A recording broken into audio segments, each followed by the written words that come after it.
Bu mening 100-chi muvaffaqiyatsizligim. Bolam, yur, seni bir joyga olib boraman.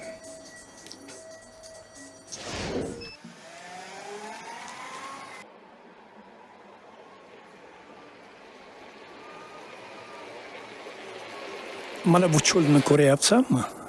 Yoshligimda bu yerlarda hech narsa yo'q edi. O'tin topa olmasdik. Havo issiq, hayotimiz og'ir edi. Qushlar yo'qolgan, daraxtlar qurigandi. Hattoki qo'ylarni boqishga qiynalardim. Men bilardim. Agar biz harakat qilmasak, sizlarga bundan battari qolardi. Endi harakat qilish navbati senga bo'lam.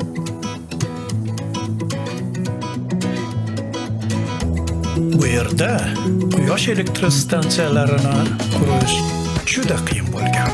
Energy China kompaniyasi ko'plab qiyinchiliklarni yengib, mustahkamlik, jasorat, sabr va donolik bilan ushbu ulkan loyihani muvaffaqiyatli yakunladi.